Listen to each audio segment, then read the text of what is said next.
Good evening and welcome to this session of the Washington County Board of Education. Our business meeting tonight will be very exciting.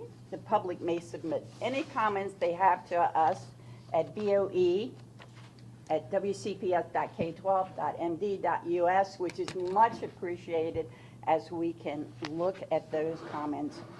And they're all distributed to board members so we all see them. I'd like to call this meeting to order. I declare that we have a quorum. Would you please stand with us for the Pledge of Allegiance in a moment of silence? I pledge allegiance to the flag of the United States of America and to the republic for which it stands, one nation, under God, indivisible, with liberty and justice for all.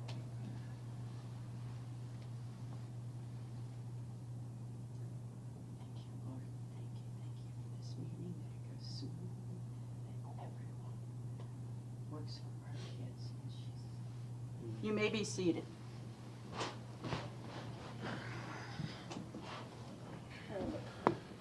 I need a motion for approval of the agenda. So moved. Second? Second.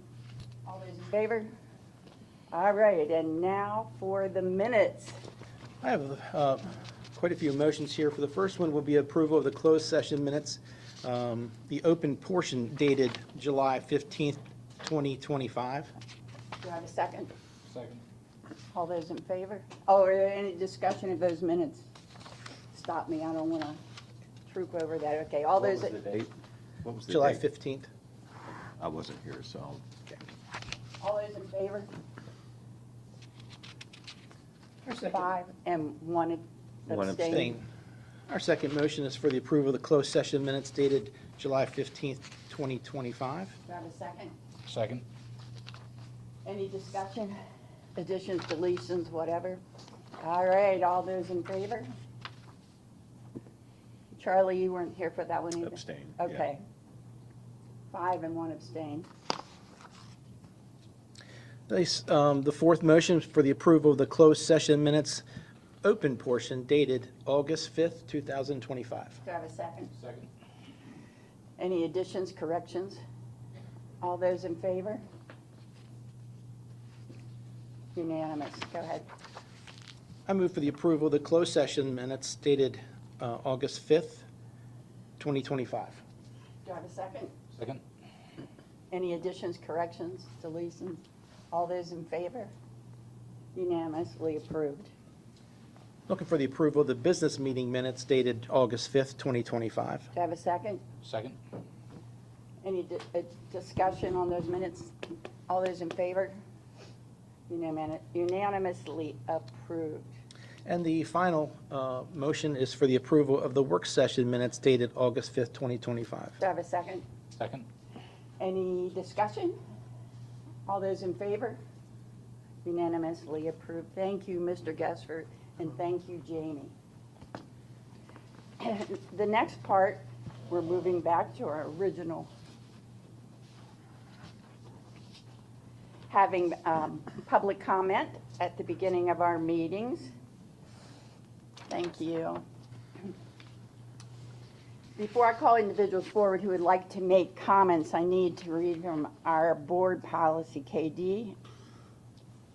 Each person wishing to address the Board of Education is required to sign up prior to the meeting by signing the log located at the back of the auditorium prior to public comment. Speakers may address any topic concerning Washington County Public Schools in educational environment, student well-being, and school operations. Comments that fall outside of these parameters, including personnel or student matters which clearly identify the individual or individuals, will be deemed inappropriate and redirected to be addressed in a different forum. Each speaker may speak up to 4 minutes.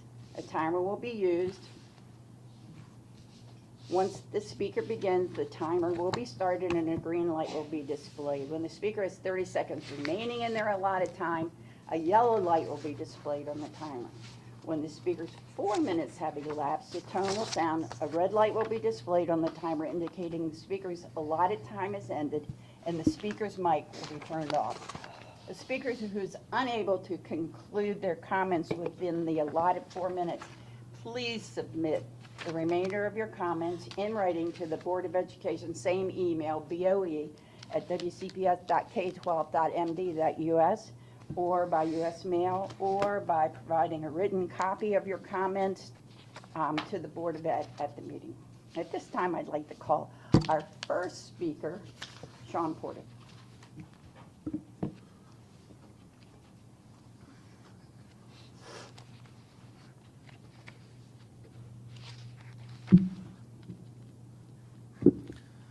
I like the other time much better than this. I'd like to talk about nepotism. That's N-E-P-O-tism. A lot of people work hard and get degrees, and they seek education from WCPS, and people go to HCC, and they work real hard for the pay that they're going to get in this county. That doesn't apply in this county to everybody. I'd like to talk about how we have an individual who's making $74,000 a year at the age of 20 without a degree, basically cutting to the front of the line because her mother works in the IT department. I'm talking about Jenna, and I'm talking about Christy Rep. So Jenna Rep, she worked one position previous to this as like a secretary in the PR department. Then she got hired as assistant director of PR, something like that. She's making $74,000 a year. This was a closed session hire on the 29th of July, and it's because her mother happens to work in IT. They keep it all in the family. Washington County does not reward people based on education or experience. The job was advertised seeking 4-year degree and 5 years of experience related to PR, and this girl got the job at age of 20, no degree, no experience in PR. So this whole body here is to educate the workforce for the future, and it sends a very strong message. It's not what you know, it's who you know in Washington County. The Board of County Commissioners will simply hire their friends, people who say nice things about them, and pay them ridiculous amounts of money, such as Jonathan Horowitz, who went from under $100,000 a year to $148,000 a year in one day last year. He's actually getting another pay raise. He'll be making $168,000. He's in charge of the Party Planning Committee, also known as the Department of Economic Development. Basically, if you're in with the commissioners, you get ridiculous, obscene salaries at young ages, and you basically don't have to do any work. So all the teachers who got 4-year degrees started out making $60-some thousand a year here at WCPS. Police officers get shot at. They start out at $58,000 a year, and they have to be 21. This girl's 20. And she just cut the line. She's making $74,000 a year. So when you wonder why your property taxes are going up in Washington County, it's nepotism. It's friends of family members who work at the Board of County Commissioners in the front office. I also want to make it very clear, contrary to prior statements I made, Josh O'Neill does not like women. He only likes men. He made that extremely clear to me through his attorney. He is not interested in women at all. He doesn't like them. I know that's very important to you people here at WCPS to know the sexual proclivities of Josh O'Neill in the IT department, but he does not like women, strictly dickly for that gentleman.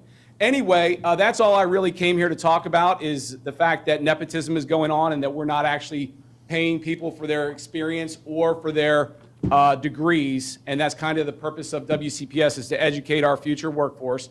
Now I would like to artistically express my deep heartfelt belief of basically my opinion of the board. What? Did you think I was going to do something else, April? I just had to get my drawing out. See, I made you an artistic expression of my deep heartfelt belief. So there's Mike Gassford. He's got some hair. There's Daryl. No hair at all. Sorry, buddy. There's Linda. She's got horns and a pitchfork. That's Charlie with magnificent hair and sideburns. There's April, happy and lovely as ever. And, of course, there is Commissioner John Barr in a walker chasing after some children. But that's just something that he likes to do. Anyway, you guys have a great day. Thank you. Next is Roger Stenerson.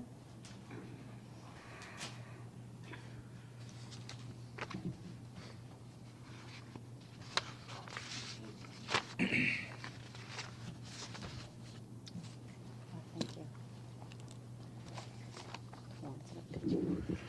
Good evening, Dr. Zentmeyer, board members, Dr. Sovine. Hope you're having a good evening.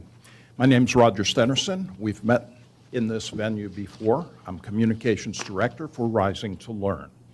First, board members, Rising to Learn sent you an emailed communication on July 31, 2025, calling in good faith for board action. While we thank President Zentmeyer for confirming the receipt of that communication, we would like to know what action has been taken so far pertinent to that request, as well as any future possible actions. Second, in response to erroneous information about Rising to Learn shared publicly by Board Vice President Gesford at the board's July 15th business meeting, I offer the following information about our organization. Rising to Learn is a nonprofit organization created in January 2025. Our mission is to serve as a transparent and accessible communications hub that offers detailed, concise information about school board meetings and work sessions, commentary on and explanation of board processes and actions, and links to resources for the public. The goal is to raise community awareness and understanding of the work and actions that this board takes. Members of Rising to Learn's executive board include Dottie Grueller, founder and chair, a registered behavior technician with WCPS who conceptualized not only Rising to Learn, but also the WC Parent Facebook page, the largest online parent community in Washington County with over 17,000 followers. Melissa Williams is vice chair, former Board of Education member for 12 years, and a WCPS teacher and administrator for 35. Brittany Booth, our secretary, is a passionate community advocate, creative organizer, and parent of 2 Washington County Public School students.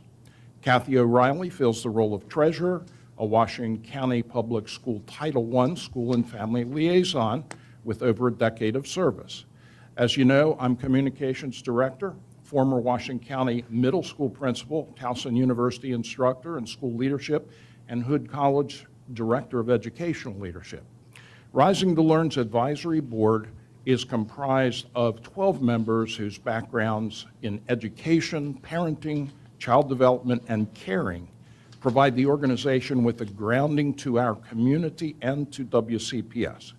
Included in this advisory group are Jenny Belliati, Carol Corwell-Martin, Denise Kuna, Peter Bickford, Angela Yamashita, Taj Smith, Torin Malott, Carol Mellon, Tiara Burnett, Ann Rott, Stan Stauffer, and April Crowhair. Our busy lives can make it difficult to monitor the decisions made about our children's education, but Rising to Learn is here to help. That's our role. Community involvement and engagement are the keys to our organization, and I might say to the public schools organization as well. We invite WCPS stakeholders to embrace our vision and to join in our mission. We invite the public to use the resources at risingtolearn.com to stay informed, up to date, and involved, and to follow our Facebook page. And I do appreciate you adjusting public comments to the early stage of the meeting. Thank you. Thank you. Evan Mallow.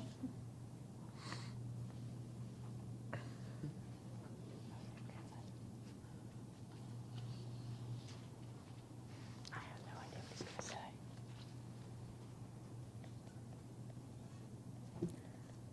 Good evening. My name is Evan Mallow. I'm a high school freshman in Washington County Public Schools. April Crowhair asked me to deliver her remarks tonight as she cannot be here with us. My name is April Crowhair. I come to you tonight as a parent of a medically complex child and as someone who has served on numerous local and state special education committees and advisory boards. I've spent years in the IEP process, first for my own child and then supporting other families, navigating what often feels like an uphill battle to access services that should be guaranteed under the law. I'm here to talk about something critically important to not only me, but to many WCPS students and their families. the lack of equity in special education in Washington County Public Schools. Special education is a right, not a favor. Under the Individuals with Disabilities Education Act, or IDEA, every child with a disability is entitled to a free, appropriate public education. That means individualized instruction and services designed to meet their unique needs and prepare them for further education, employment, and independent living. That also means learning in the least restrictive environment to the greatest extent appropriate with supports and accommodations, not separation. But in practice, this right is not experienced equally by all students. Before I continue, I want to be very clear. The disappointment I am here to express is not with the hardworking members of the Special Education Department. Many of these educators and professionals are deeply committed, knowledgeable, and compassionate. I respect the efforts they make every day in challenging circumstances. My disappointment comes from public comments made by members of this board. I have repeatedly heard a focus on student behavior as a disciplinary problem, without attention paid to the underlying needs that so many professionals and families have been highlighting, continuing to deny equity. When behavior is the focus, needs are missed. It is deeply disappointing, honestly disheartening, to hear members of this board speak about behavior in a way that misses the root causes and focuses only on delivering consequences to the students. Behavior is communication. Behavior reflects unmet needs. Behavior often stems from trauma, disability, sensory differences, or unrecognized learning barriers.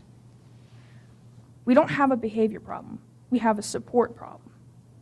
Ultimately, we have an equity problem for the students needing extra support to access their education. All children who are enrolled in our schools are to be cared for and taught with compassion and professionalism. When students with disabilities are not given appropriate interventions, services, or inclusive environments, we will absolutely see behavioral challenges. And it is our school's system's responsibility to respond with compassion and in accordance with research and the best practices identified by trained professionals. What's truly disappointing is that after all the testimony from professionals, occupational therapists, special educators, and behavioral specialists who have emphasized what these students need, the focus still Evan, seems... thank you so much for speaking on behalf of Mrs. Cochran.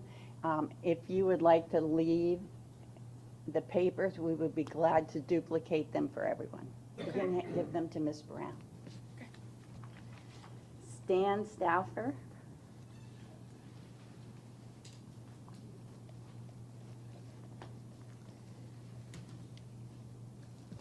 Good evening, Dr. Sovine, Dr. Zentmeyer, board members, and by the way, Dr. Sovine, great dance. A lot of people got a big kick out of that. I speak this evening as a concerned lifetime Washington County citizen, taxpayer, a grandparent, and a great-grandparent. Now, before anyone says I have no grandchildren or great-grandchildren, I will explain. I have no blood-related grandchildren or great-grandchildren, but my wife's are mine also. Education has been a lifetime passion. I always joke that I liked school so much as a student, I decided to become a teacher. And so I spent 42 years in education, fulfilling roles as a social studies teacher, coach, and athletic director. And my wife is also a retired teacher, went back to school in her 30s, and got an undergraduate degree from California University of Pennsylvania. One of our 6 grandchildren is a student at Springfield Middle and is autistic. 2 of the great-grandchildren are students at Ruth Ann Monroe, one in 1st grade, the other in kindergarten. The 3rd grandchild will soon be 3 years old. Because my family has a vested interest in the success of the WCPS, I just want to talk about some random thoughts about WCPS. Board members have the duty and responsibility to be strong advocates for public education. In Maryland, school boards are nonpartisan. Maryland school boards are highly regulated by federal and state laws, the Maryland Constitution, and COMAR. However, let's be realistic. Are public schools and WCPS problem-free? No. WCPS is a microcosm of society. When society becomes perfect, then WCPS will be perfect. Meanwhile, board members have a responsibility, a duty, to dispel untruths about WCPS, such as these long-time falsehoods that have been spread through the years. 1, WCPS does not indoctrinate students. 2, WCPS does not groom students. 3, WCPS does not have litter boxes for students. 4, WCPS does not teach critical race theory. And how would I know that? Because I taught history for 37 years, and I know what was in the curriculum. Now let's discuss the big bugaboo of DEI. WCPS is a diversified student body in many ways. WCPS tries to meet the needs of all students. WCPS wants all students to feel welcome. Some board members have railed against DEI without understanding all that DEI encompasses. Special education is DEI. ABLE recently reinstituted as DEI. Landon's project is DEI. Landon's project is very deserving of board support. ABLE is questionable. And this is what's confusing. While some of the board is calling for an end to DEI, they're simultaneously choosing and supporting other diversity programs. DEI was never used in hiring employees. Our employee population is overwhelmingly white and not a reflection of our student diversity for many reasons. Finally, there are many families like mine who have children with different needs attending WCPS. WCPS has many pluses. Dwell on them. Have compassion for our students. And remember that not all of our students have parents like June and Ward Cleaver from the old television show. Thank you very much, and I have to leave because a friend passed away and his visitation is this evening. So I'm sorry I can't stay for the rest of public comment. Thank you. Thank you, Mr. Stout. Susan Day.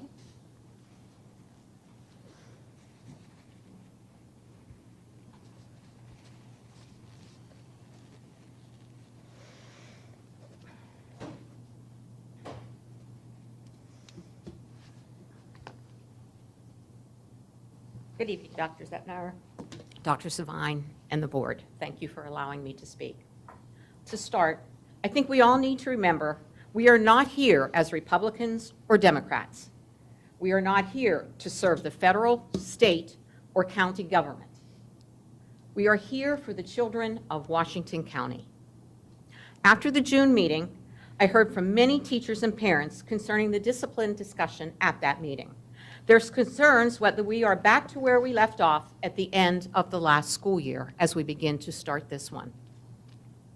We have long passed the point where action needs to be taken place regarding student behavior. Possibly a set of guidelines, a behavior metric that includes accountability for negative actions, a focus group consisting of parents, teachers, students, something, anything is better than us continuing to do nothing regarding this problem. We could not start another school year without thinking about putting a plan of some sort in place. The rights of students and teachers to learn and teach in a safe, positive environment must be protected. We are an education system, not the judicial system. There are differences between breaking school rules and breaking the law. Running in the hallway is breaking the school rule. Smoking in a public building is breaking the law. Threatening to kill someone, with or without a plan, is against the law. Starting a fire in a public building is against the law. WCPS should adhere to the law. We are an education system, not a mental health system. Educators can and do refer students to mental health and counseling. However, parents must agree to this, and I know personally, they don't. The children who need it the most, their parents can't be reached, therefore we can't help them because we don't have the approval to do it. Educators can and do call Child Protective Services to report suspicion of trauma in the home. CPS is trained to handle these issues. The school system does not have the authority or the training to do for students what they do. The suggestion that teachers would knowingly put students in danger by sending them home is totally unsubstantiated. And for anyone to insinuate that is uneducated. Teachers are not the enemy, and we need to stop treating them that way. They need to be treated with the respect they have earned and deserve. Some educators were also upset at the inference that they are not aware of their students' academic abilities, causing their expectations to be too high, resulting in student frustration and behavior issues. Teachers are fully aware of their students' abilities and adjust their instruction accordingly.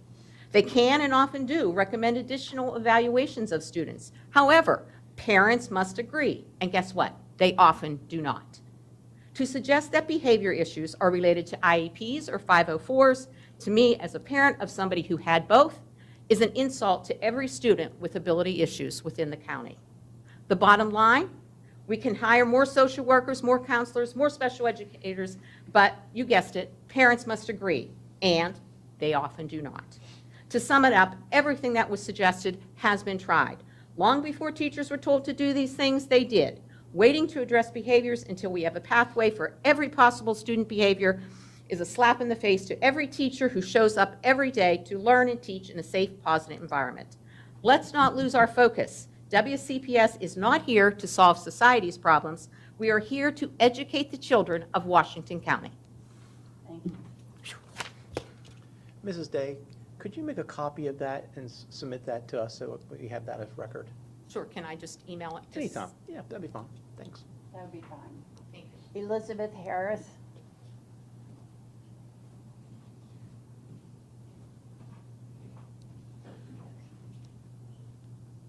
Good evening, Board of County Board. My name is Liz Harris, and I'm proud to sit here before you as a teacher of the blind and visually impaired here for Washington County, and I'm very proud to work for WCPS.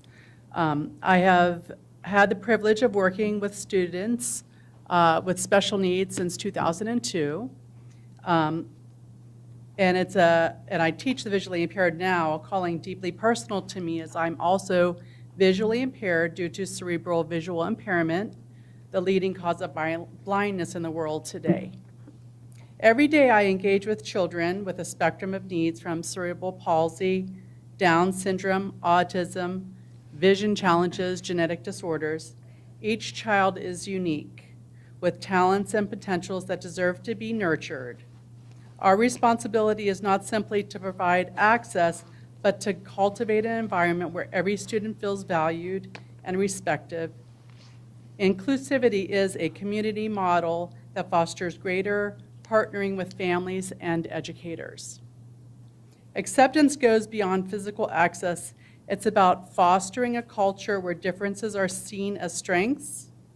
When we design classrooms that embrace all learners, we elevate our community. Student learning together develop empathy, compassion, and respect, and understanding what diversity enriches their lives. Reflecting on my journey, I've witnessed the evolution of special education from isolation to inclusion, and now a mixed approach. Our systems have transformed. However, blending students with behavioral challenges with those with special education needs, as I've seen in our district, is ineffective. Data consistently shows that both demographics suffer when their distinct needs aren't individually addressed. We must learn from experiences like those in Frederick County Public Schools. Several years ago, they attempted to cut services for special education students, resulting in severe consequences, including lawsuits and state interventions. Financial costs surged, and the intended outcomes were not realized. We must avoid these pitfalls by looking to successful models that foster inclusive, supportive education for every student. As someone living with a visual impairment, I use reasonable accommodations to perform my job very effectively. I'm guided by laws such as IDEA and the ADA, which someone spoke on earlier, so I don't need to be a talking head. I urge you to invest in the inclusion models that work, ensuring our schools are havens for all students, regardless of their challenges. Let's work together to create a brighter, more equitable future for every child in Washington County. Let's look at other states and school systems instead of cycling through something we've already done that has failed. Let's learn from our neighbors' mistakes and their successes. I know why this board was elected and what your constituents expect. Extreme measures are reactive and not proactive. I know I've been an elected official. This is a very difficult job. Thank you guys for everything that you do. I know you have the best intentions, and then we'll work together to solve this problem. Thank you. Thank you. Carol Mallon.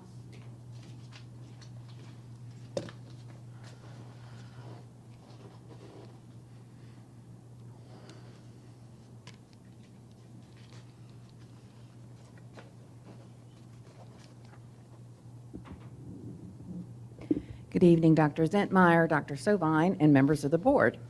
As we welcome students back to school next week, those who follow board agendas know that this time of year also brings with it the approval of the next budget calendar for the Washington County Public Schools. As noted on the draft calendar on the agenda this evening, Tuesday, September 2nd, this board will officially begin your discussions for the FY General Fund budget. As you move forward, I hope that you will listen to the voices of educators who bring recommendations to you throughout the process. One of the concerns WCTA leaders share with you is the need to address student discipline with a proactive plan and with suitable consequences. This is a concern not just for Washington County, but for educators and school boards across Maryland and the rest of the country as well. Just this month, the National Education Association released the results of a nationwide survey reporting that student behavior has nearly overtaken pay as the top concern among educators. 4 out of 5 teachers and education support professionals find student behavior to be a serious problem, according to an NEA nationwide poll on student mental health conducted last year. Some 81% of educators surveyed said students are acting out and misbehaving. In response, WCTA has bargained for stronger language in the negotiated agreement to address student discipline. When these provisions are consistently applied, we protect staff and students. We're holding building meetings this week to highlight the changes in the language and to launch a campaign for safe and orderly schools for every student and every staff member to ensure contract enforcement. No staff person should be subjected to repeated injury, threats, or unsafe conditions while at work. In fact, in Maryland, as of October 1, a new law is in place, the Davis-Martinez Public Employee Safety and Health Act. This law is the result of outrage from public service employees following the death of Davis Martinez, a Maryland probation and parole agent, who was murdered during a home visit in 2024. It protects workers like education support staff, teachers, social workers, police and firefighters, state highway workers, medical technicians, and parole agents like Martinez with new requirements that address the following: unsafe working conditions and concerns, issues of violence against workers, including educators and support staff, intruder safety and building security, air quality concerns, especially in older buildings, and appropriate gear, equipment, and tools. Administrators have a tough job balancing safety, instructional time, and student needs, but it's critical that the steps in Article 8 are followed, that buildings are appropriately cleaned, that HVAC systems are operating appropriately to maintain the temperatures required under COMAR between 68 degrees and 75 degrees, and that air filters and other protections are in place to address air quality concerns. WCTA leaders are asking our members to let us know if their administrators are not able to meet the negotiated agreement's provisions, or if there are unresolved health and safety concerns at our schools. Where that's the case, it may be that schools need more staff, more administrators to manage schools, more paraprofessionals who are behavior support technicians, or more board-certified behavior analysts to assist teachers, or even more teachers for smaller class sizes, and more custodians and maintenance staff to keep students and staff safe and healthy.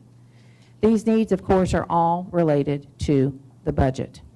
While it is important to be fiscally responsible, it is also imperative to provide the staffing levels and safe environments in every one of our schools.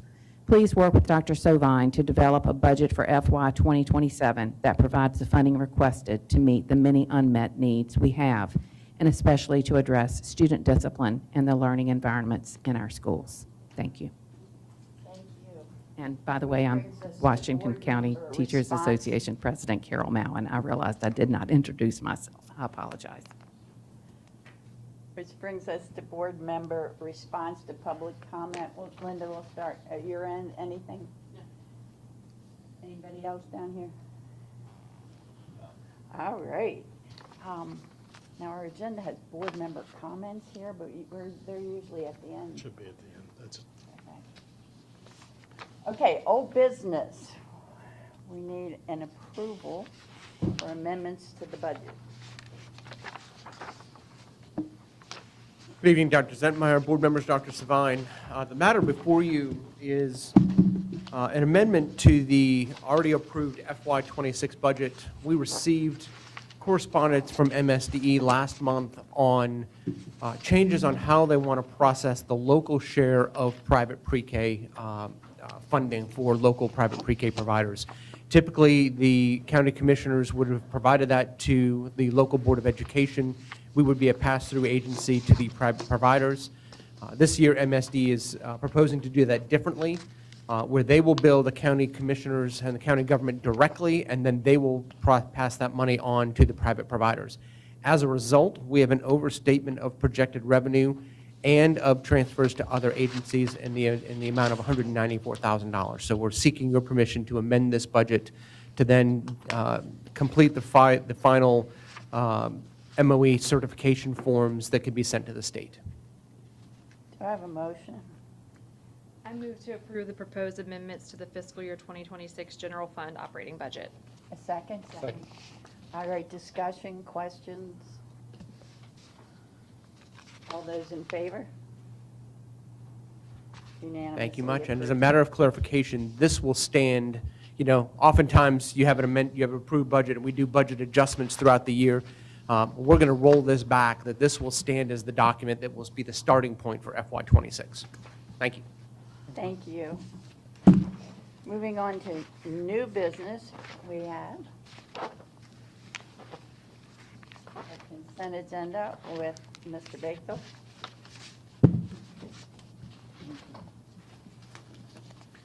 Good evening, President Zentmeyer, members of the board, Dr. Sovine.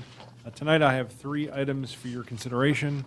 The Purchasing Review Committee has reviewed these items and they are being recommended for approval, and staff is available if you have any additional questions. Do I have a motion?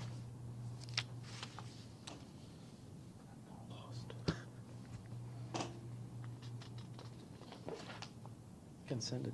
President Zentmeyer, I move to approve the awards, renewals, and procurements as presented in the consent agenda. Thank you. Do I have a second? Second. Any discussion, questions for Scott? We'll move to the vote. All those in favor? It passed unanimously. And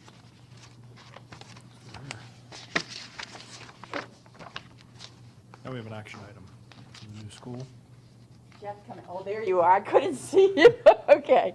Moving on to the Downsville Pike Elementary School. So tonight, for your consideration, we have the recommendation for bid 2026-01 Downsville Pike Elementary School. Staff is available if you have any additional questions. I think maybe before we get to that, I want to note the team is pleased with the set of bids we received for this project. I believe it's 9 bidders. Construction bid, and guys, correct me if I'm wrong, was give or take, let's call it $42,500,000, I think, for the base bid of construction. You can see that low bid with the alternates we're asking the board to also select on this project is in the $37 million range. So we've saved considerable money for the taxpayers, which we're very pleased with. But the credit really on that, of course, the market is what the market is. Our bidders were aggressive, but also the team for bird dogging the design process throughout to make sure that we're getting a good school for our community, but it's not overbuilt. Anybody else have anything to say? Okay, can I have a motion? I move to award the contract for the construction of the Downsville Pike Elementary School, bid number 2026-01, to San Jose Construction Group Incorporated in the amount of $37,445,005. That's pretty specific. Do I have a second? Second. Any more questions? Discussion? All right, we'll move, okay. Oh, no, I'm sorry. Okay, now we'll move to Got the ahead of the vote. game there. All those in favor? Unanimously passed. Thank you very much. Thank you. Thank you.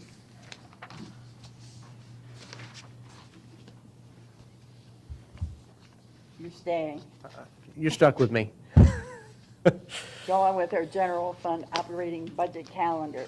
Thank you again, Dr. Zentmeyer. The item before you is the proposed budget calendar for FY27. We just reapproved 26, and here we are talking 27. Budget season never ends around here. This calendar was presented to the Finance Committee for their concurrence at its meeting last week. As board members know, this sort of lays out the large activities that we undergo as a staff on your behalf throughout the year to get to a point that we get to the superintendent's draft budget, which is presented to you in January, so that at some point in February, that budget can be turned over to you as your draft budget, and then hopefully we get to an approved budget that meets the funding requirements of the blueprint and works with our commissioners and also with state government. I'm happy to answer any questions. I move to approve the proposed fiscal year 2027 budget calendar as a general guideline for development of the fiscal 227 budget, and I realize that I mispronounced physical. It is because of my speech impediment, so please forgive me. Do I have a second? Second. Thank you. Any discussion, questions? We'll move to the vote. All in favor?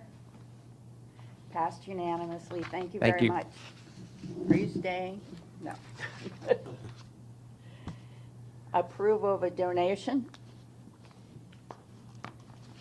Good evening, President Zentmeyer, Dr. Sovine, and board members. I am seeking approval to accept a donation of $12,783.92 from the Boonesboro High School Athletic Boosters to support the baseball and softball programs at Boonesboro High School. Do I have a motion? President Zentmeyer, move to approve a donation of $12,783.92 from the Boonesboro High School Athletic Boosters. Do I have a second? I'm sorry, thank you, Linda. Questions for Dr. Wilcox? We'll move to the vote. All those in favor? It passed unanimously. Thank you so much. Thank you. And thanks to Betty. Which brings us to memos of understanding.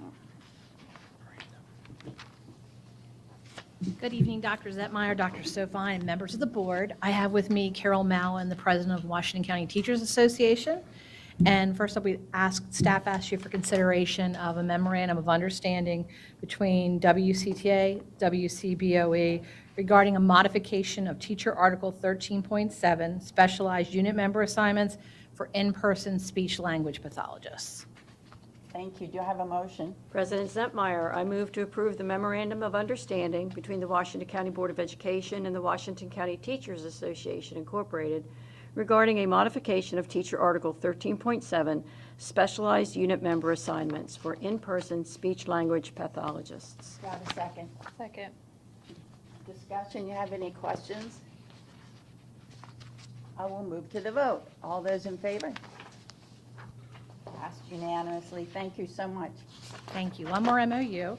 We ask for consideration of memorandum of understanding between the Washington County Board of Education, the Washington County Teachers Association regarding a modification of Teacher Article 13.7, specialized unit member assignments for employees who hold National Board Professional Teacher Standards certification but do not meet the state's definition of teacher.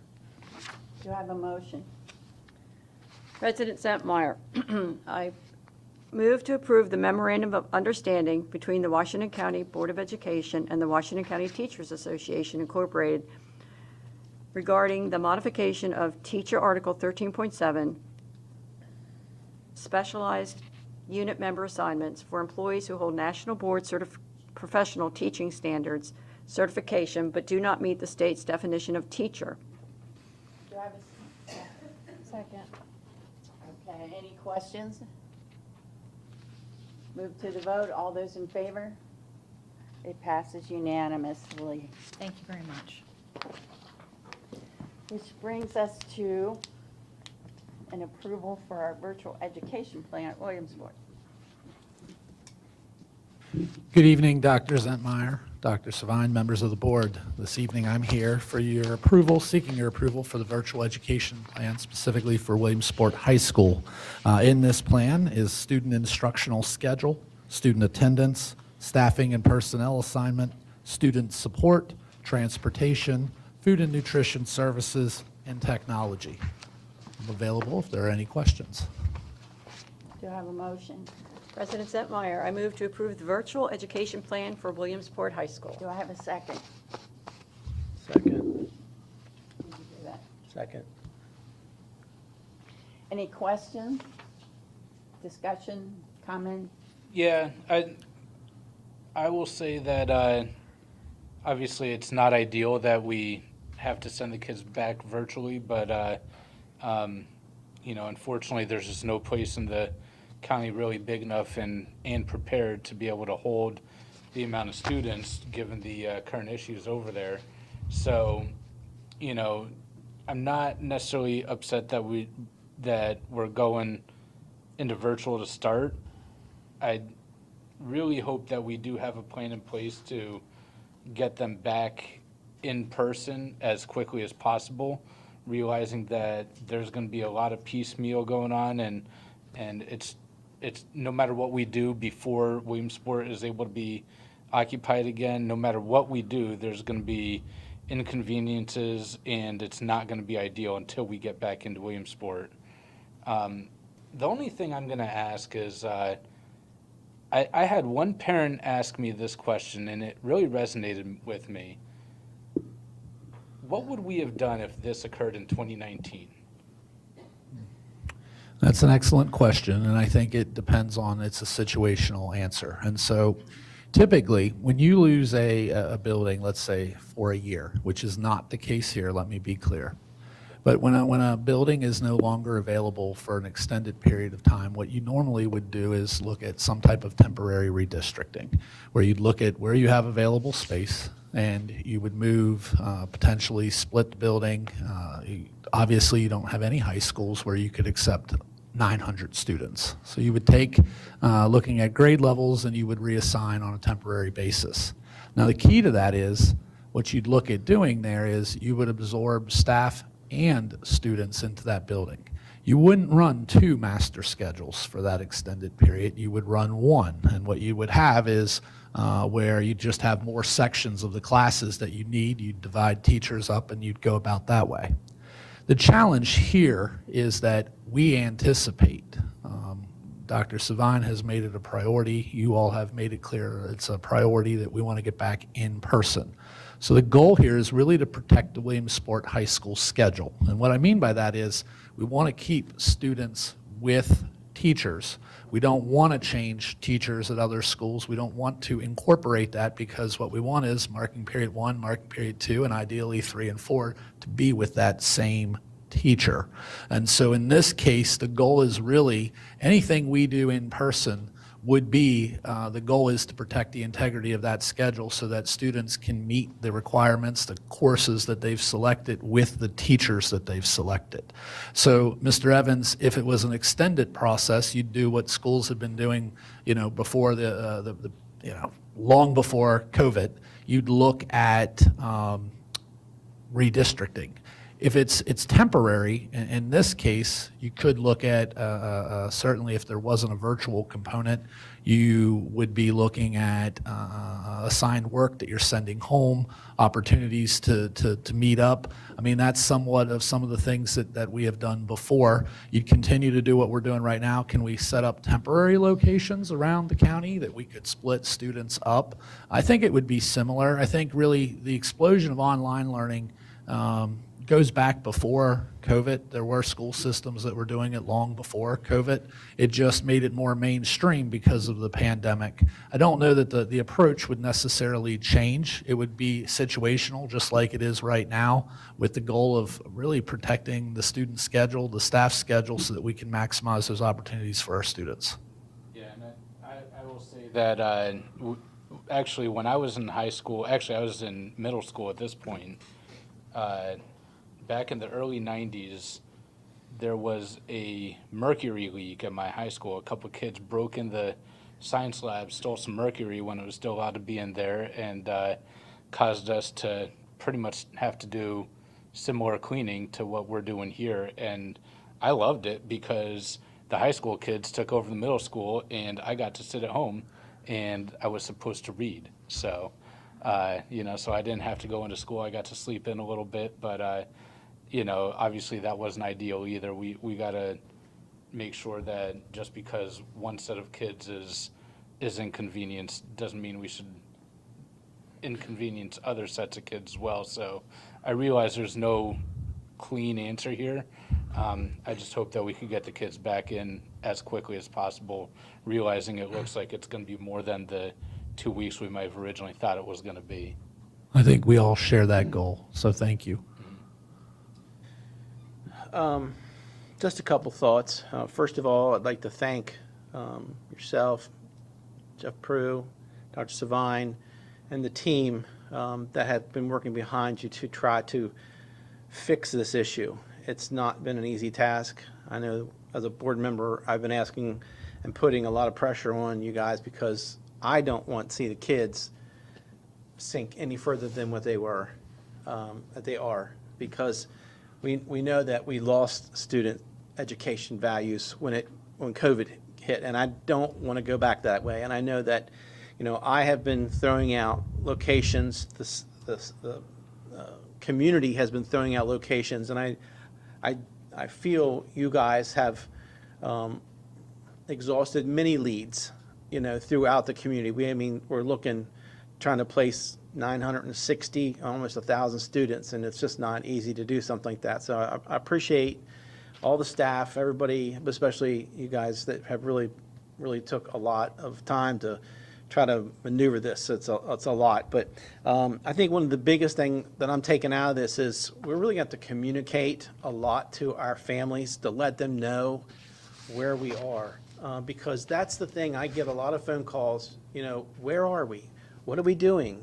And without that communication, and there's so many questions that they keep asking. I think if we communicate as much as we can to let our families know, and it's just not families that are in the Williamsport. There's other people that want to know what's going on, and it's not like it's not their business, but their grandparents that are out there that have to alter their schedules to get and pick up students and get people to different locations. I get that, and so I'm asking us to please communicate as much, even if there's nothing that's happened, just to say there's no updates. That does let people know that we're still communicating, but there's just nothing at this time, because this is going to be an ongoing battle for months. And, I think, the school system has really looked at how do we make this year special for the seniors that are going to lose out, on that first day of school with their in the hallways. And someone sent to me a message and said, I remember one of my first couple of weeks in school was holding my girlfriend's hand down the hallway, meeting them at they're not going to have that. And I think, we have to kind of remember those are memories that we don't get back. So I just hope that we can get our students back into the classroom as quick as we can, and realizing that we don't want to compromise our our educational values through virtual, because although that can help, a lot of students can't learn virtually. They have to be hands-on. They got to see a teacher,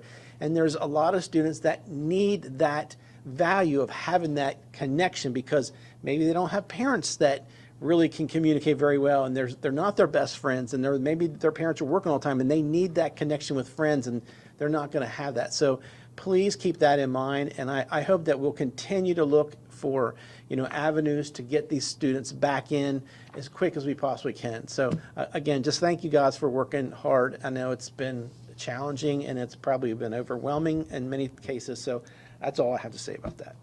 President Zentmeyer, if I may, I just want to thank Mr. Gesford for sharing his commitment, and we share the same commitment, but I want to express my appreciation to Mr. Gesford and other board members that are very creative with their thoughts, and you have connections with local businesses. I also want to thank our business partners out there that have shared ideas working with our team. Our goal all along was to find a way to start the school year in person, and we've pursued opportunities.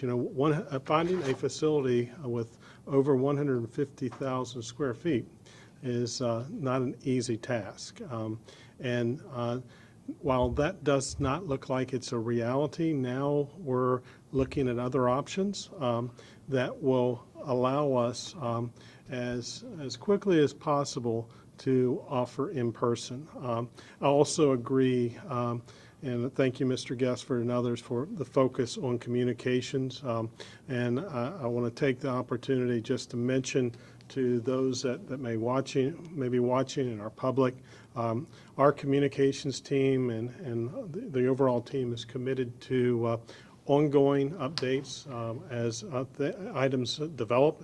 And also we have committed a site on our website, actually on the front page, that's devoted to the Williamsport case. So I'd encourage those of you that may not be familiar, if you are not a parent of a Williamsport High School child and you're not receiving direct communications, I would encourage you to go to our website, and our commitment is continuing to populate that as new information occurs. The other piece is, the superintendent, staff, and the board share the same passion regarding, while this may not be our desirable mode in terms of the virtual component to start the year, we have a commitment to making sure this experience has a lot of in-person touch. I want to extend our appreciation to Dr. Ashby and USMH for allowing us a space where our students with special education needs and our multilingual students and students that have a 504 plan, we have an option for those students to be in person at the start of the school year. We also, that's a site for our teachers to provide in-person support to those students, and certainly the special ed teachers will be there. But the other piece I want to say thank you to, and I credit this board and other board and other community members, is the level of outreach in the Williamsport community. Our school leadership team at Williamsport and the teachers, they're committed to having opportunities for students that may be participating virtually to have options with partnerships with some of our local churches and other centers where there will be in-person support. We've referenced, sports and band, the performing arts and clubs are still going to go on. In some cases at the actual site, football games will still occur at Williamsport, the stadium there, and cross-country and our soccer teams will participate. We have, thanks to a good partnership with the community college, our volleyball will occur there. So once again, I want to say thank you to this board. Thank you for our community for responding to a really difficult circumstance that's unfortunate. And this is likely, at least the closure of the facility itself is likely through this semester. But I want to just emphasize our commitment is still trying to aggressively look for innovative ways to provide in-person support and learning opportunities as we transition through this first semester. He stole my thunder. I wanted to say thank you to Dr. Ashby too. And just the amount of community partners who have stepped up to help us, but having our teachers in one place and using the university's space to offer virtual instruction is mammoth. And some of our students who need in-person instruction, they'll be there and be able to connect with their teachers because of their generosity. We are blessed to have so many in our community offer so much help, especially those parents in Williamsport who will go above and beyond to help us get through this. I can't tell you how much this board appreciates everyone who's doing even a little piece to make our kids comfortable during this situation. You are appreciated. And I think, Mrs. Murray, you had something you wanted to say? I do. I haven't heard this mentioned, and I want to say I had a former student from Williamsport ask me this the other day. My parents are worried that I might have been exposed to asbestos when I went to school there. And I said, absolutely not. No student has ever been exposed to asbestos there. So, that's got to be something that we also say that, they were safe, and when they get back into the building, they will be safe. We will make sure of that. Thank you. That's our number one, safety. Does anybody else have any comments or questions before we move to the vote? All those in favor? Opposed? Oh, unanimous. Thank you. And you're staying here for personnel action. Yes, I'm here this evening also to ask for your approval of personnel actions that were discussed earlier in closed session. Do I have a motion? Meyer, I move to approve the personnel actions stated Tuesday, August 19th, 2025, as presented in closed session. Do I have a second? Good. Any discussion? Nope, because it's not discussable. All those in favor? It's unanimous, Jamie. Thank you. Thank you. Which brings us to the superintendent's report. Yes, sir. Or yes, ma'am, rather. President Zentmeyer, members of the board, I'm pleased to invite a couple of our leaders to highlight, some successes, and in particular, this first presentation. We're going to update you on a highly competitive grant that we received nearly $1.5 million on, and so I want to credit our team members, and I'll invite Dr. Melissa Brunson, our Director of Special Education, Ms. Dana Peak, our Supervisor, Section 504 and Special Projects, to come forward and to provide an update regarding the Opioid Recovery Trust Fund, a grant that we received. It's a 3-year grant, once again addressing many needs here in Washington County. Dr. Johnson, you're probably going to have to move the mic a little bit closer. Good evening, President Zentmeyer, members of the board, Dr. Savine, and of course, members of our community. We are pleased to share the outcomes of the Opioid Grant Initiative, a collaborative effort designed to strengthen prevention, intervention, and support systems for our students and families impacted by the opioid crisis. Through this grant, we are able to expand access to evidence-based prevention programs, provide professional development for staff on trauma-informed practices, and increase connections to mental health and community resources.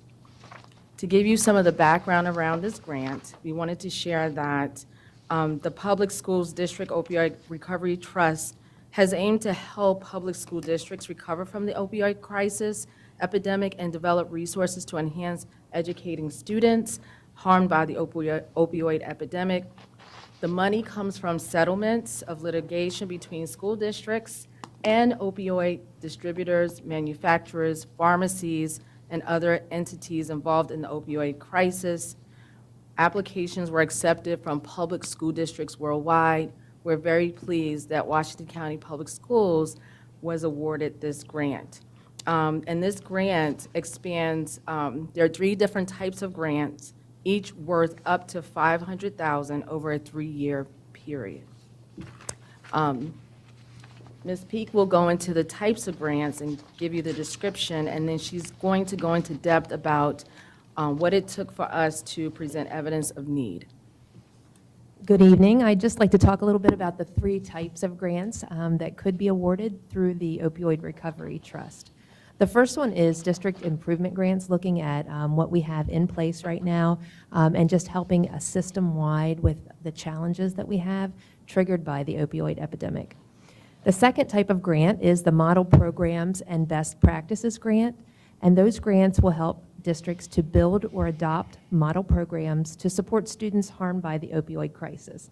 So we look at our existing frameworks and we find model programs including best practices in areas such as teaching approaches, mental health supports, and restorative practices.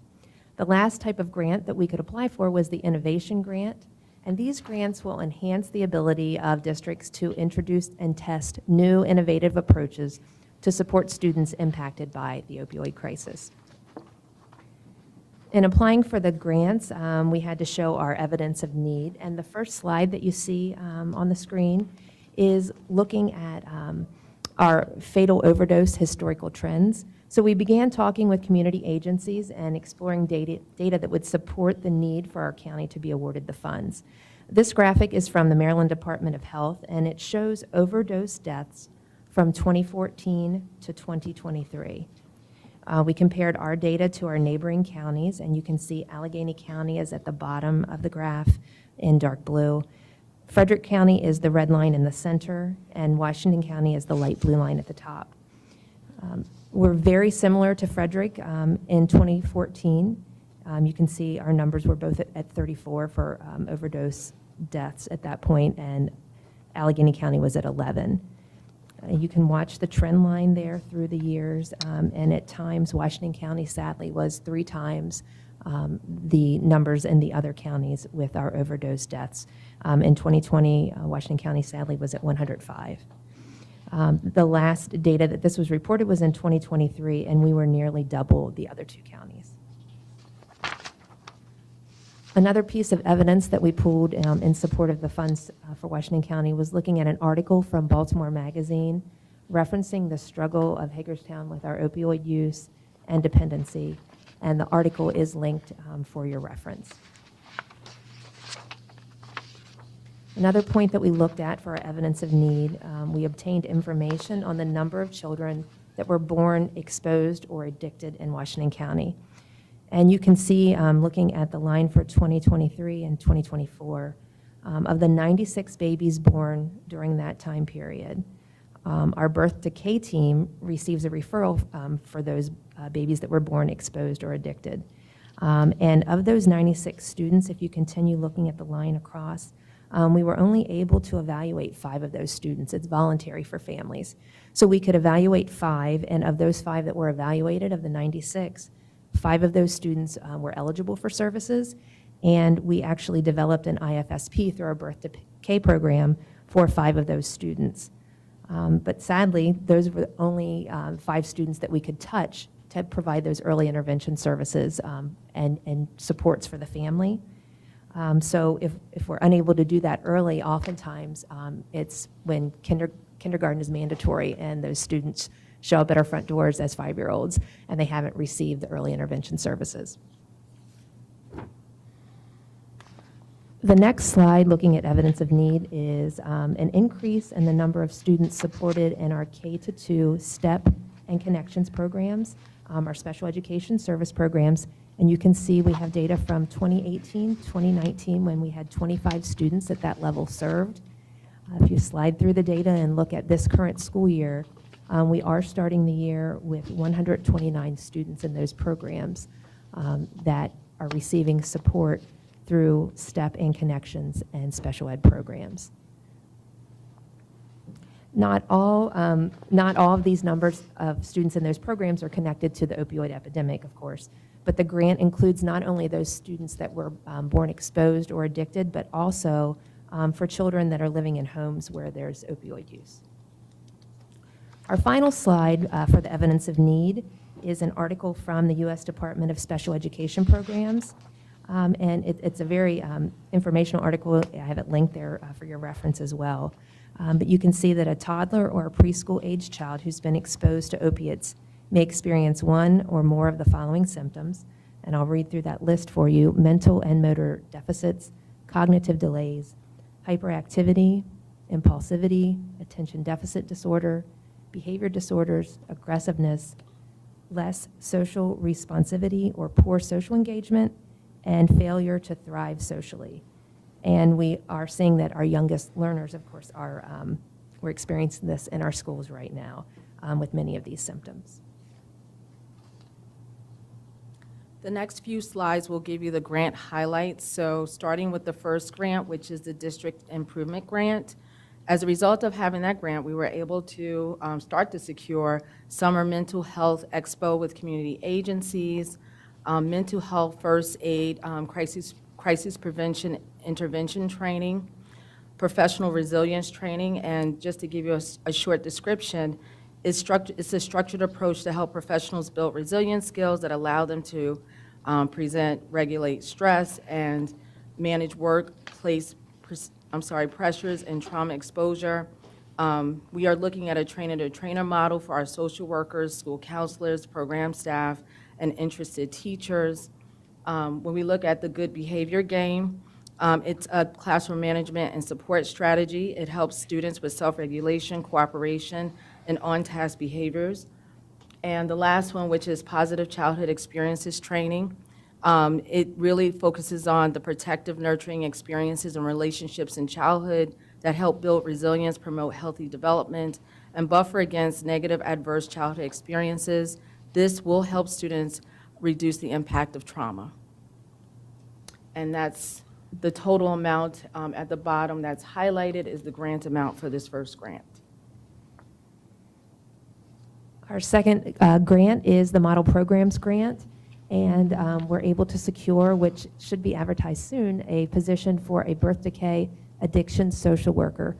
The purpose of that position will be to intervene with families early. We'll have agencies refer folks to us. We'll connect with them even before babies are born to provide supports to the family, to start that early intervention process early and just build those trusting relationships. A second part of that grant is behavior consultation. We have a lot of great people on team, and thank you for adding those additional BCBA positions.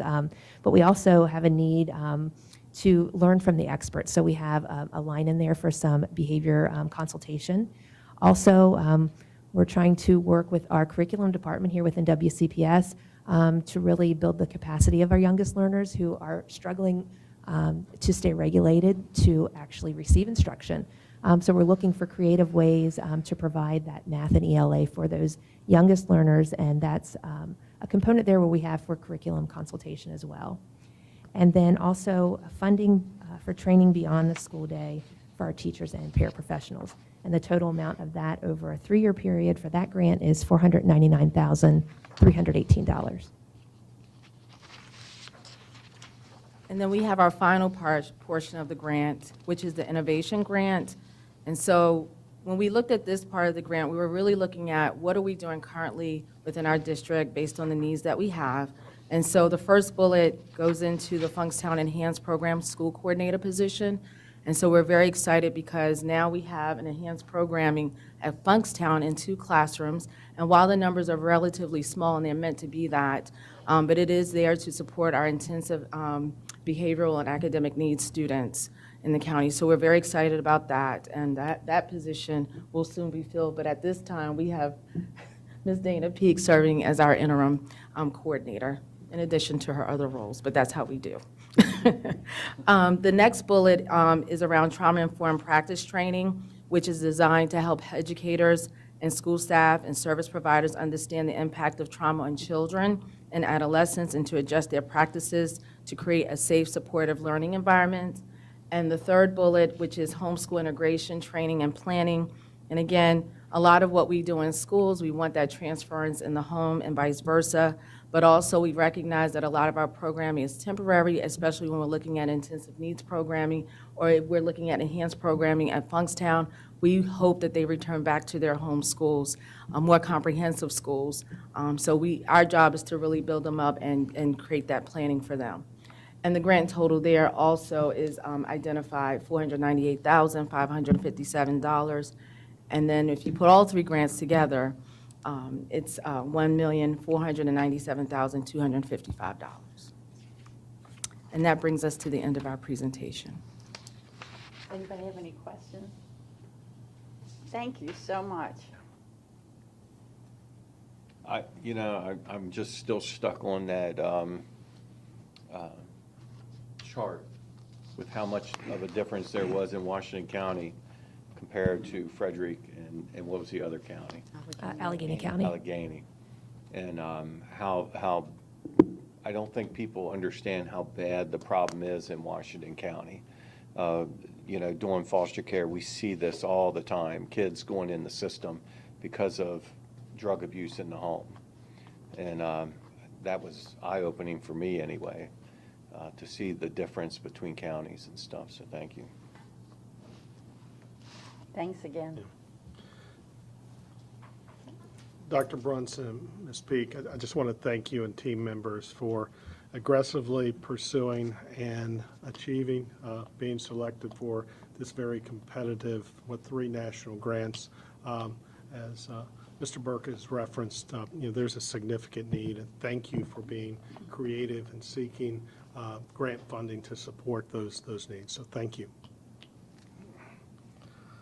And our next report update is related to our tutor apprenticeship initiative, now entering the 4th year, and we're prepared to provide an update from our results from last year and also provide a snapshot of the enhanced tutor apprentices for this coming year. At this time, I'll invite Sienna Escato, Apprenticeship Coordinator, and Carly Pumphrey, our Supervisor of ELA and Social Studies, to provide a presentation. Ms. Scotto and Ms. Pumphrey, thank you. This is kind of always the bright spot this time of year to highlight our successes, and I want to thank this board for their commitment in terms of moving this into the general fund for the first time and greatly expanding the number of reading tutor apprentices. So just a little snapshot. I know you have additional details. Thank you. Dr. Detmeyer, Dr. Savine, members of the board, good evening. My name is Sienna Escoto, and I'm the Apprenticeship Coordinator from the Career and Technical Education team. Thank you so much for welcoming us tonight to talk about the Tutor Apprentice program. We're very excited and proud about it. The goals of the Tutor program, they help us engage these students in elementary school to really supplement instruction to closing the learning gaps. Specifically, it was for just reading, but this year it's going to also include mathematics, which is very exciting. It also encourages our high school students to consider careers in education and is a strong initiative of our WCPS Grow Your Own program. We will share with you results from last school year, our apprentices. We hired 34 reading tutor apprentices last year. Those apprentices worked with 665 of our elementary students. When they work with students, they have an established schedule, and they work with students for at least 4 consecutive weeks, in some cases multiple weeks, and in some cases even the entire school year until they are able to reach their goals. And the hours calculated based on their data, they worked over 17,000 hours with our elementary students to provide interventions to them. Of those 665, not all of them were required to have interventions. Most of them were. In some cases, the classroom teacher will work with the students with the most significant needs, and the apprentice will work with students slightly below grade level to give the teacher the time to work with the students with the most significant needs. And of those students, 187 students made significant growth. And by significant, it means they moved from being high risk to low risk, or moved from being low risk to not risk at all. So that means closing an achievement gap, a significant gap. And of the students that our apprentices worked with, 124 students no longer need interventions. That means they ended the school year at grade level. And we know from our data that we've shared multiple times, our DIBELS data, when students start the school year at grade level, most of them continue to stay at grade level. The key is to intervene early. Of the students who no longer require interventions, most of them are K-2 students or kindergarten through second grade students. When we're able to intervene early, we have a high success rate. And I do want to state the apprentices, of course, are one piece of the puzzle. We have the general education teacher who works with those students who work tirelessly to meet their needs, our other intervention teachers and reading tutors as well. The selection of the tutors is the process for any apprentice to be in the apprenticeship program. It is a competitive program because of the popularity of the tutor apprenticeship. So it starts with an application to the apprenticeship program, which includes 2 references, a counselor recommendation and approval based on schedule for the student, as well as a teacher recommendation, a teacher who's going to attest to this student being a wonderful tutor for our students. Once we receive those applications, our internal team coordinates with our admins from the elementary schools, so that way students have the opportunity to interview with their top 3 choices of where they'd like to be placed for their elementary school. Once students have been interviewed, selected, and hired, they undergo 2 days of internal training from our reading as well as mathematics teams, and they learn about the science of reading as well as the assessments and interventions for their job. We just had our training last week with our brand new group of apprentices, and some things that, they learn how to support students to learn to read. They learn terms like graphemes, phonemes, decoding, encoding. They learn how to do general reading routines. They also this year were trained, 25 of them specifically were trained in a math intervention to support some of our math students. I also wanted to share, it is also really important, we throughout the training talk to them about just in general job skills, professionalism, coming to work on time, just being a professional. So that's embedded throughout the training as well. The schedule, we have 2 schedules to share with you. The schedule is really dependent upon the elementary school's needs, and so the elementary school works closely with the time that the apprentice is at the elementary school. You're going to see this is a sample schedule. This apprentice is working with some grade 2 students one-on-one for about 15 minutes in an intervention called Sound Partners. It is a research-supported intervention. And then moving into a kindergarten classroom, working with 1 student at a time for 15 minutes with phonemic awareness, just sounds and letters, and then is working with some first grade students in small groups using CKLA. This apprentice schedule shows what this year's apprentices who are including math, what their schedule might look like. So our students who were trained in math were also trained in reading, so it's a hybrid schedule. They will be working with students with reading interventions as well as specifically 4th and 5th grade math for multiplication automaticity. So we're very excited to announce that we have hired 64 tutors for this upcoming year. 57 of them are brand new. We have 7 returning. They were juniors last year and they joined the program and they continued with us as seniors. And 25 of our tutors will be focused specifically on the math. So you'll see the hybrid schedule. As Carly said, they did just complete training, which was a lot of fun. I got to visit for that. And they'll continue to receive training throughout the school year on our professional development days. So those are already built in and they're aware of those days. And we're also excited to explore summer school opportunities in the future, which our current juniors will be able to take advantage of over the summer as they transition to seniors. If you have any questions, we're happy to answer. I have a comment. Yes. I'll move from new teacher induction to new teacher induction here. And those students were with their laptops, at work, happy.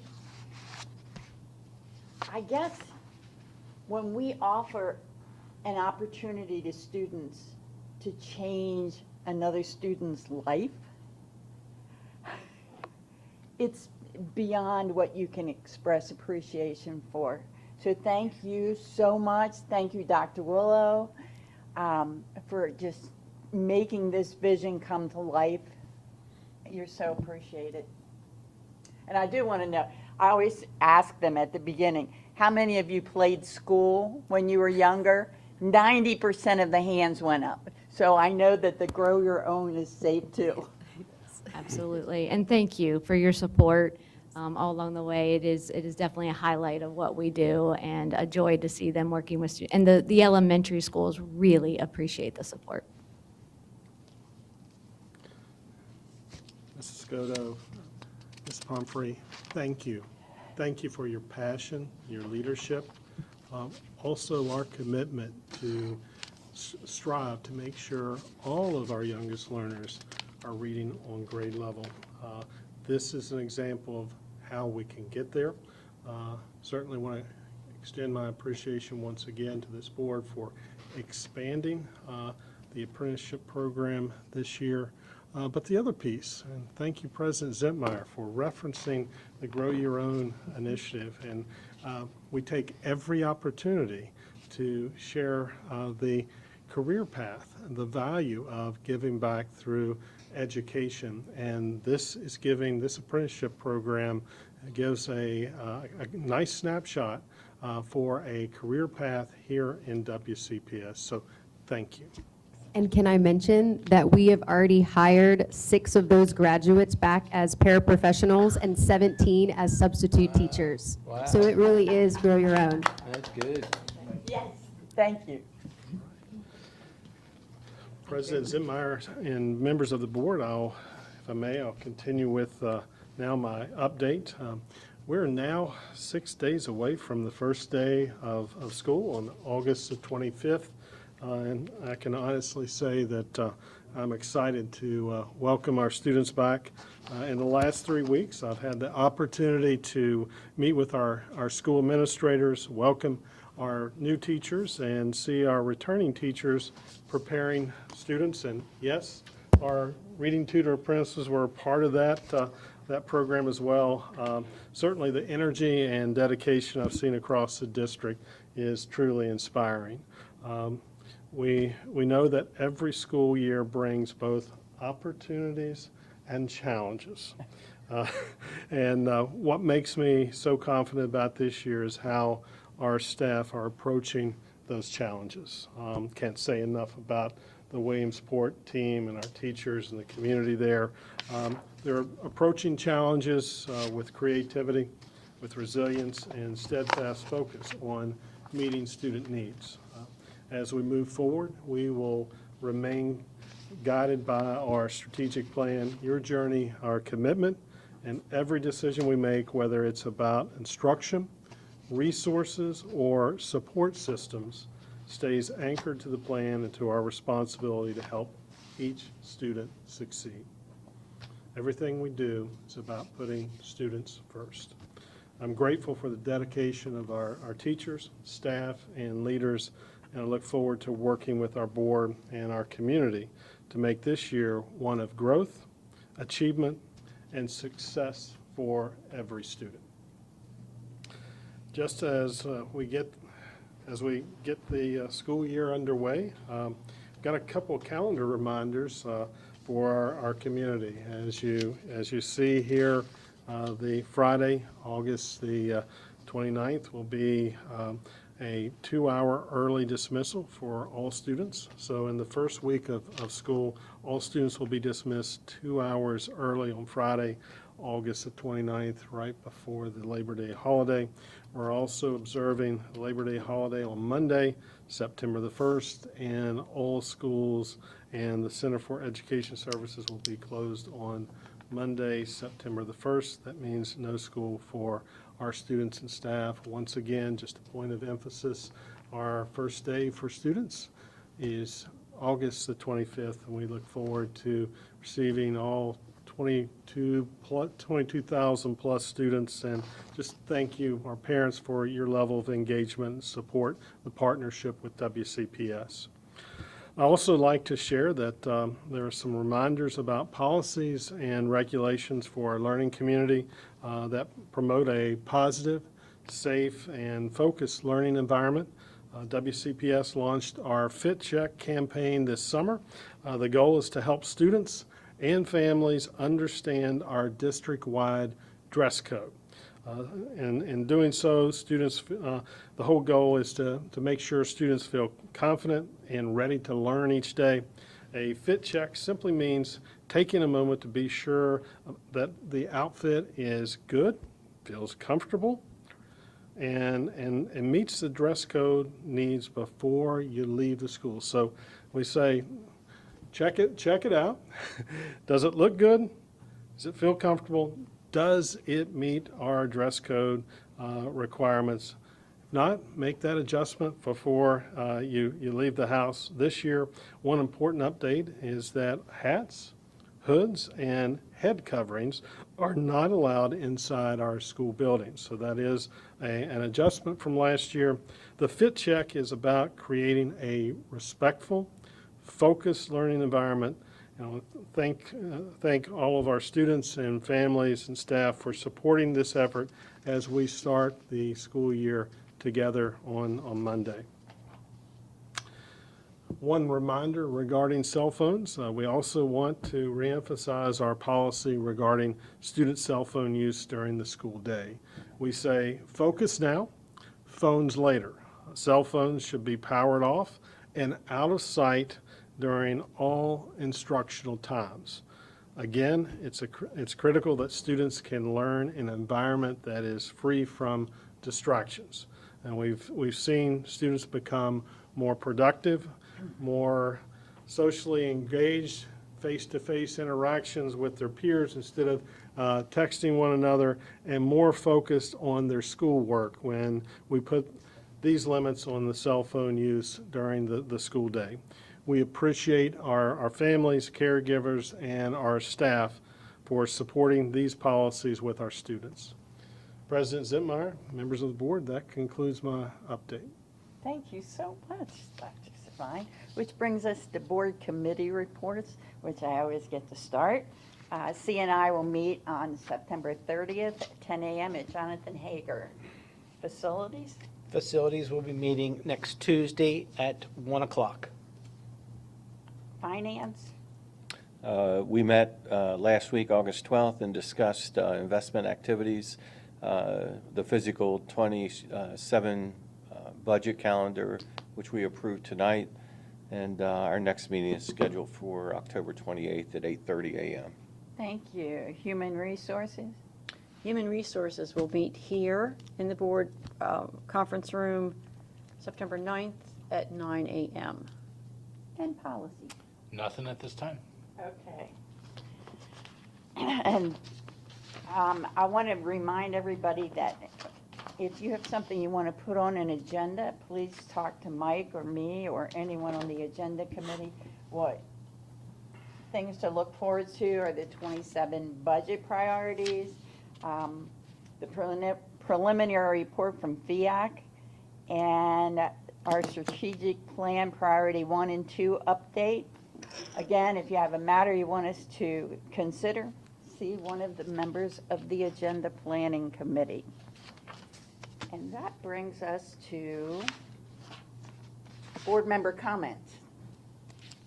Charlie, you want to start? I would just welcome teachers and students back for the 2025-2026 school year, and I'm looking forward to continuing to get out into the schools this year.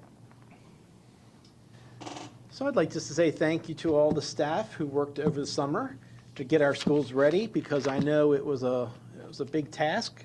So a lot of the polishing floors and getting things ready, spiffy for the next week. So I thank all the staff for doing that. And also our fellow board member who has the flu. She has 2 kids that have the flu, and she's trying to get everybody back together so she can start school. So we miss Ashley tonight because of her being sick, and we hope that she gets well soon. Linda? Oh, okay. Skip them. No, we're coming back this way. All right, well, first of all, I want to thank Dr. Zentmeyer. I attended the BISPA Foundation Board meeting on her behalf, and I really, really enjoyed it. It was very informative. And last Tuesday morning, along with Dr. Zavine and his senior staff and Dr. Zentmeyer, we were able to welcome the new teachers at South High. That was really nice. And I did get a chance to speak with the reading and math tutors that were here. And I did talk to them about growing your own initiative and tell them that if they are enjoying what they're doing, to please think about becoming a teacher and coming back to us, or even a parapro. So I'm right there with you guys. And I just want to wish everyone to have a very safe start to the new school year.